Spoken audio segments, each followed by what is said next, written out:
Assim era o mundo antes do dilúvio. O que aconteceu de tão grave para Deus decidir começar tudo de novo? Você vai se surpreender quando descobrir o que as pessoas faziam naquela época. O mundo pré-diluviano era cheio de mistérios. Havia criaturas que hoje não existem mais, pessoas que viviam centenas de anos e uma sociedade que estava apenas começando. Após serem expulsos do Jardim do Éden, Adão e Eva deram início à humanidade. O primeiro filho deles, Caim, ficou marcado por algo terrível. Ele foi o primeiro assassino, tirando a vida de seu irmão Abel. Pense no impacto desse ato em uma humanidade que mal havia começado. Depois disso, Caim se afastou ainda mais de Deus. Ele construiu uma cidade e a chamou de Enoque, em homenagem ao seu filho. Essa foi a primeira civilização registrada, mas desde o início, carregava a marca da rebeldia contra Deus. Os descendentes de Caim trouxeram várias inovações. Cuidavam de rebanhos, criavam instrumentos musicais, ferramentas de metal e até organizaram a vida urbana. Deus havia dado ao homem habilidades incríveis, mas enquanto a sociedade avançava, o coração humano se distanciava do Criador. A violência e o pecado se espalharam rapidamente. Ao mesmo tempo,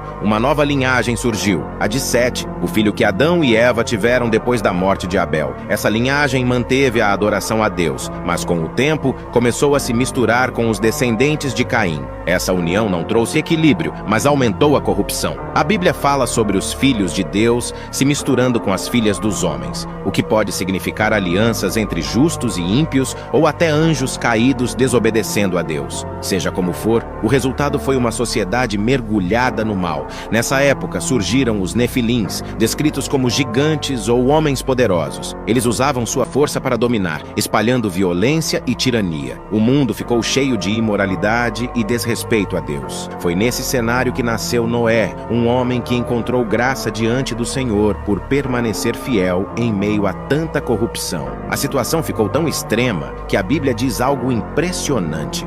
O Senhor arrependeu-se de ter feito o homem sobre a terra, e isso cortou-lhe o coração. Gênesis 6:6. Imagine a dor de Deus vendo sua criação afundar em pecado. Então ele decidiu purificar a terra com o dilúvio. Noé, obedecendo a Deus, construiu uma arca gigantesca, que se tornou o símbolo da salvação para ele e sua família. Apenas 8 pessoas sobreviveram ao julgamento que varreu toda a terra. Jesus, ao falar sobre os últimos dias, comparou aquela época com o que veremos antes do juízo final. Ele disse: assim como foi nos dias de Noé, também será na vinda do Filho do Homem. Mateus 24:37. Naqueles dias as pessoas viviam sem preocupação, entregues aos seus próprios desejos, ignorando o chamado de Deus. Não é exatamente isso que vemos hoje? Festas, prazeres, ganância. A história parece se repetir.